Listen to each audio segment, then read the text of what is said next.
sommes rassemblés au nom du Père et du Fils et du Saint-Esprit. Amen. Le Seigneur soit avec vous. Et avec votre esprit. Oui, nous nous tournons vers le Seigneur car nous avons besoin de lui. Nous ne voulons jamais que nous soyons séparés de lui. Nous demandons au Seigneur cette grâce de ne jamais nous séparer de lui car il nous donne la vie. Il est celui qui nous invite aujourd'hui à veiller sur notre cœur, à renouveler notre cœur. Ne laissez pas les pouvoirs injustes envahir notre cœur. Demandons au Seigneur de nous préparer pour célébrer dignement cette rencontre avec lui. Seigneur, prends pitié. Seigneur, prends pitié. Ô Christ, prends pitié. Ô Christ, prends pitié. Seigneur, prends pitié. Seigneur, prends pitié. Que Dieu nous montre sa miséricorde qui nous pardonne nos péchés et nous conduise à la vie éternelle. Amen. Prions le Seigneur. Dieu d'amour, transforme-nous par ton esprit d'amour, que nos pensées deviennent tes pensées, et nous aurons pour nos frères et sœurs et pour toi un même amour. Par Jésus le Christ, notre Seigneur, notre frère, il règne avec toi et l'Esprit Saint maintenant et pour les siècles des siècles. Amen. Lecture du premier livre des rois. En ce temps-là, Naboth, de la ville de Yizréel, possédait une vigne à côté du palais d'Akab, roi de Samarie. Akab dit un jour à Naboth, « Cède-moi ta vigne, elle me servira de jardin potager, car elle est juste à côté de ma maison. Je te donnerai en échange une vigne meilleure, ou si tu préfères, je te donnerai de l'argent qu'elle vaut. » Naboth répondit à Akab, « Que le Seigneur me préserve de te céder l'héritage de mes pères. » Akab retourna chez lui sombre et irrité, parce que Naboth lui avait dit, « Je ne te céderai pas l'héritage de mes pères. » Il se coucha sur son lit, tourna son visage vers le mur et refusa de manger.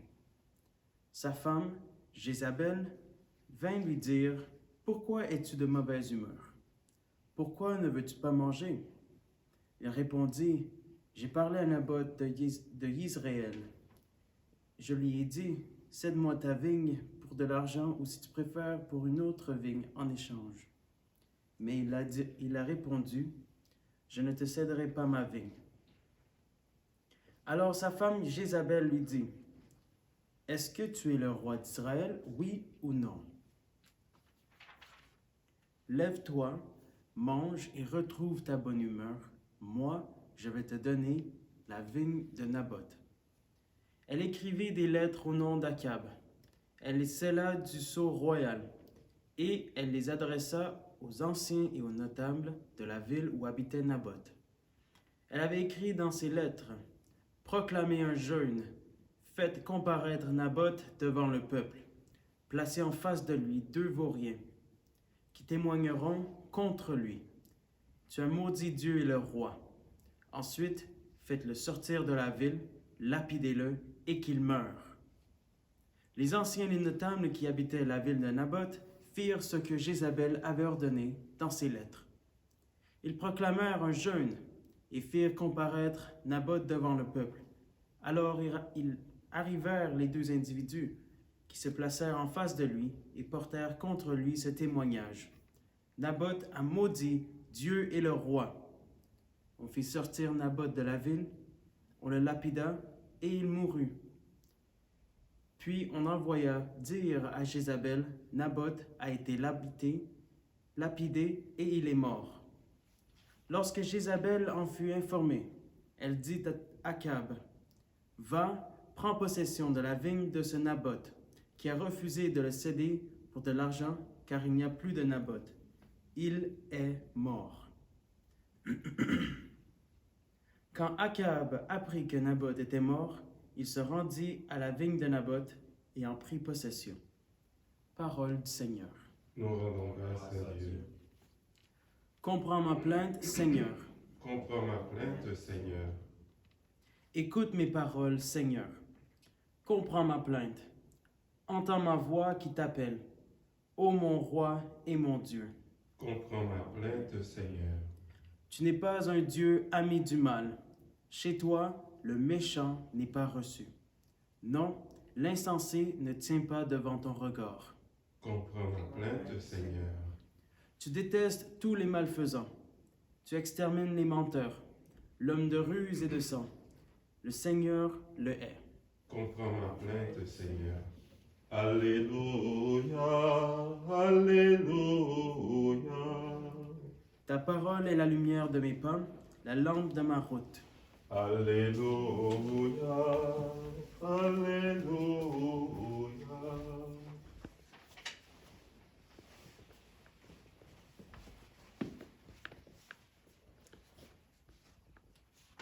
Le Seigneur soit avec vous. Et avec votre esprit. Bonne nouvelle de Jésus-Christ selon saint Matthieu. Gloire au Seigneur. En ce temps-là, Jésus disait à ses disciples, « Vous avez appris qu'il a été dit œil pour œil et dent pour dent. Eh bien, moi, je vous dis de ne pas riposter aux méchants. Mais si quelqu'un te gifle sur la joue droite, tends-lui encore l'autre. Et si quelqu'un veut te poursuivre en justice et prendre ta tunique, laisse-lui encore ton manteau. Et si quelqu'un te réquisitionne pour faire 1000 pas, fais-en 2000 avec lui. À qui te demande, donne. À qui veut t'emprunter, ne tourne pas le dos. » Acclamons cette parole de Dieu. Louange à toi, Seigneur Jésus. Sœurs et frères, dans la première lecture, nous voyons comment l'injustice a beaucoup de visages. Le roi Akab, qui avait beaucoup de terre, beaucoup d'espace pour faire son petit jardin, son potager, eh bien, a choisi de faire son petit jardin, son potager à côté, tout près, là où il y a le terrain de Naboth. Sa femme Jézabel a utilisé le mensonge, une fausse accusation pour le tuer. Nous voyons comment des fois, assez souvent, l'injustice commence avec cet appât du gain, ou encore les caprices de quelqu'un qui est puissant et qui veut se faire plaisir au détriment des droits des plus petits. On ne peut ne pas penser aujourd'hui, en lisant ce texte, aux conditions difficiles des ouvriers, des conditions qui laissent à désirer. Il y a aussi ce non-respect du droit de beaucoup de salariés. Ils n'ont pas un salaire digne.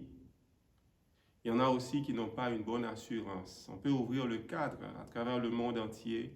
Il y a beaucoup de gens qui n'ont pas ce minimum vital. Il y a aussi l'exploitation par l'État de beaucoup de paysans pour favoriser les grandes compagnies, les transnationaux. Ainsi, nous pouvons voir que depuis le Premier Testament, bien des gens subissent des injustices. Ce passage nous rappelle donc l'importance d'ouvrir nos yeux et nos cœurs à la dimension du monde, d'appuyer concrètement les organismes qui luttent pour la défense des droits de la personne. Des personnes qui sont tout simplement le moteur de l'économie de bien des pays. Nous ne pouvons être aveugles devant les injustices qui se passent à travers le monde. C'est bien ce que Jésus nous apprend. Lui, il regardait l'injustice, il demandait que toute personne ait le droit de vivre. À travers l'Évangile, Jésus continue le discours sur la montagne. Avec Jésus, il y a toujours un moyen pour faire autrement, pour se renouveler. C'est la loi nouvelle avec Jésus. Vous avez appris qu'il a été dit œil pour œil, dent pour dent. La loi du talion, œil pour œil, dent pour dent. Mais moi, je vous dis de ne pas résister à l'ennemi. Jésus propose un nouveau programme alternatif à la mentalité habituelle. Ce qui se fait, ce qu'on trouve assez souvent normal, mais qui est injuste, Jésus s'oppose à cela. Il nous demande de nous y opposer également. Jésus propose une autre façon d'avoir des relations avec les autres. Il a cette conviction profonde qu'on ne peut vaincre le mal par la haine et la violence. On peut vaincre le mal seulement par le bien. Martin Luther King disait « La violence, au lieu de diminuer le mal, elle l'augmente. Le plus important, c'est de toujours chercher des chemins qui mènent à la fraternité et non à la fratricide. » Même si quelquefois, dans notre relation avec quelqu'un, avec un ami ou bien avec quelqu'un que l'on ne connaît pas trop, on voit que sciemment, cette personne veut te détruire ou bien t'humilier subtilement. Des fois, il faut le laisser faire. Il faut laisser faire. Pourquoi? Pour protéger la communion, pour protéger ton humanité. Quand l'autre devient des fois inhumain, eh bien, il faut monter la barre. Il faut nous rappeler que nous sommes des frères et sœurs, des humains. Il faut agir comme des chrétiens, des chrétiennes. L'amour de Jésus est plus grand que la pire offense qu'on peut subir. Il faut se le rappeler. Quand on se rappelle que Jésus nous aime plus que tout, à ce moment-là, les petites offenses, les petites blessures que quelqu'un peut nous affliger, il faut passer l'éponge. La question pour terminer, qu'est-ce que aujourd'hui, à travers cette Eucharistie, je décide de renouveler en moi, en lien avec l'Évangile? Qu'est-ce que je veux renouveler dans ma vie? Qu'il n'y ait jamais d'esprit de vengeance dans notre cœur, car Jésus, lui, il nous pardonne et il nous pardonne tout.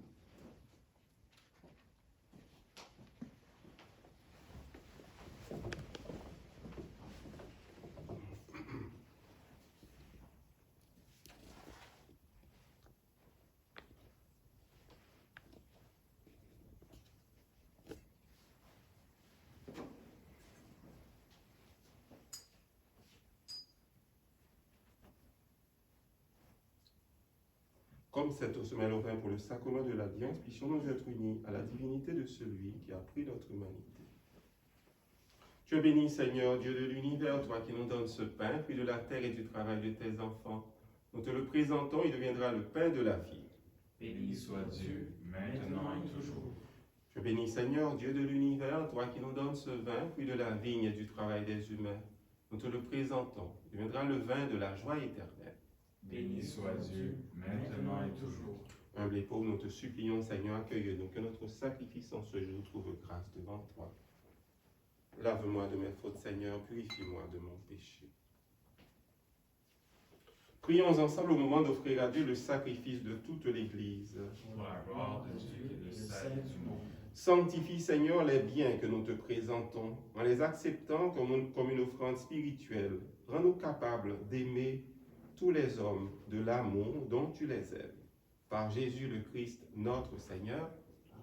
Le Seigneur soit avec vous. Et avec votre esprit. Élevons notre cœur. Ne tournons pas le Seigneur. Rendons grâce au Seigneur notre Dieu. Cela est juste et bon. Vraiment, il est juste et bon de te rendre gloire, de t'offrir notre action de grâce toujours et en tout lieu. À toi, Père très saint, Dieu éternel et tout-puissant, par le Christ, notre Seigneur.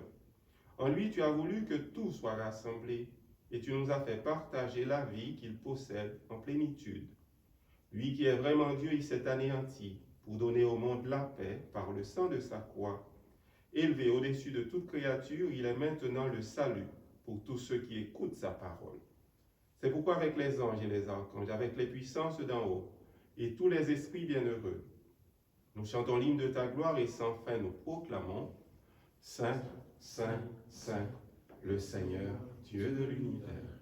Le ciel et la terre sont remplis de ta gloire. Hosanna au plus haut des cieux. Béni soit celui qui vient au nom du Seigneur. Hosanna au plus haut des cieux. » Toi qui es vraiment saint, toi qui es la source de toute sainteté, Seigneur, nous te prions. Sanctifie ces offrandes en répandant sur elles ton esprit, qu'elles deviennent pour nous le corps et le sang de Jésus, le Christ, notre Seigneur. Au moment d'être livré et d'entrer librement dans sa passion, il prit le pain, il rendit grâce, il le rompit et le donna à ses disciples en disant, « Prenez et mangez-en tous, ceci est mon corps, livré pour vous. »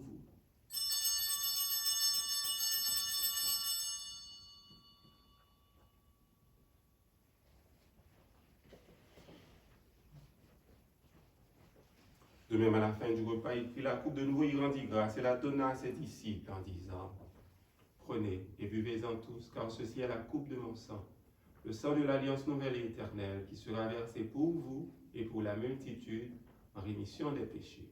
Vous ferez cela en mémoire de moi. »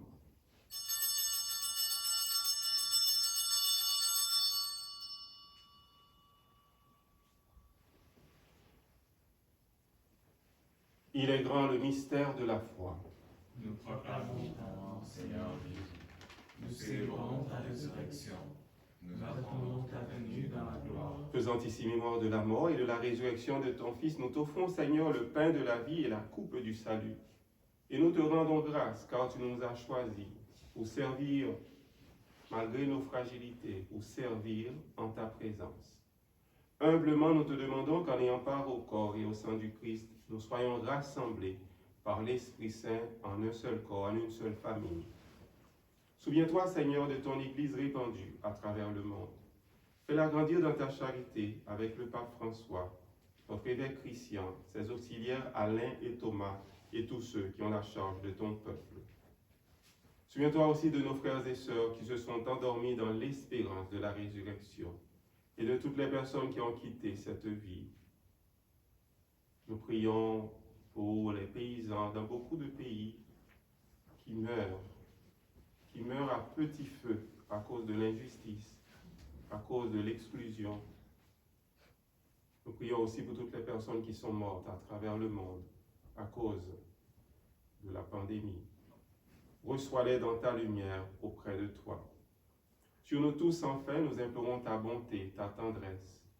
Permets qu'avec la Vierge Marie, la bienheureuse Mère de Dieu, avec Saint Joseph, son époux, avec les apôtres, avec les saints, Sainte Béatrice, Saint Viateur, les saints de tous les temps qui ont vécu dans ton amitié, nous ayons part à la vie éternelle et que nous chantions ta louange par Jésus, Christ, ton Fils bien-aimé. Par lui, avec lui et en lui, à toi, Dieu le Père Tout-Puissant, dans l'unité du Saint-Esprit, tout honneur et toute gloire pour les siècles des siècles. Amen. Jésus nous rappelle l'importance de rentrer dans cette nouvelle dynamique de la communion fraternelle. Ne jamais nous venger par rapport au mal. Il faut agir toujours avec bonté. Disons ensemble. Notre Père qui es aux cieux, que ton nom soit sanctifié, que ton règne vienne, que ta volonté soit faite sur la terre comme au ciel. Donne-nous aujourd'hui notre pain de ce jour. Pardonne-nous nos offenses comme nous pardonnons aussi à ceux qui nous ont offensés. Et ne nous laisse pas entrer en tentation, mais délivre-nous de tout mal, Seigneur. Donne la paix à notre temps. Par ta miséricorde, libère-nous du péché, rassure-nous devant les épreuves. En cette vie, nous espérons le bonheur que tu promets et l'avènement de Jésus, Christ, notre Sauveur. C'est à toi qu'appartient le règne, la puissance et la gloire, pour les siècles des siècles. Seigneur Jésus, Christ, tu as dit à tes apôtres et tu nous dis aujourd'hui, je vous laisse la paix, je vous donne ma paix. Ne regarde pas nos péchés, mais la foi de ton Église. Pour que ta volonté s'accomplisse, donne-lui toujours cette paix et conduis-la vers l'unité parfaite, toi qui règnes pour les siècles des siècles. Amen. Que cette paix du Seigneur soit toujours avec vous. Et avec votre esprit. Agneau de Dieu qui enlève le péché du monde, prends pitié de nous. Agneau de Dieu qui enlève le péché du monde, prends pitié de nous. Agneau de Dieu qui enlève le péché du monde, donne-nous la paix. Heureux les invités au repas du Seigneur, voici Jésus, lui qui peut nous aider à vivre dans la fraternité, à éviter tout orgueil, toute rancune. Il est l'agneau de Dieu qui enlève le péché du monde. Seigneur, je ne suis pas digne de te recevoir, mais seulement une parole est juste et Que le corps et le sang du Christ nous gardent pour la vie éternelle.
Prions encore le Seigneur.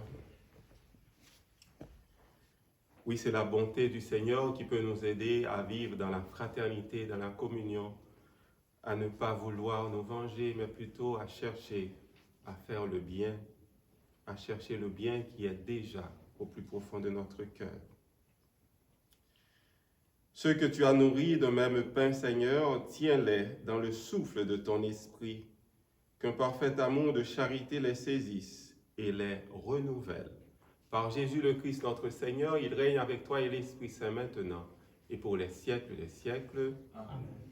Alors, ça s'en vient, le gouvernement a dit que ça s'en vient, les lieux de culte pourront s'ouvrir, ça s'en vient, mais on ne sait pas quand exactement. Nous attendons, avec les responsables de l'Église, bien sûr, l'autorisation de commencer à célébrer. Bien entendu, ça va être différent, avec beaucoup de distanciation sociale et puis le protocole sanitaire, etc. Mais ça s'en vient. Patience encore un petit peu. Le Seigneur soit avec vous. Et avec votre esprit. Que le Dieu de bonté et de tendresse nous bénisse, le Père, le Fils et le Saint-Esprit. Amen. Allez dans la paix et dans la joie du Christ. Nous rendons grâce à C'est Dieu. une très bonne journée.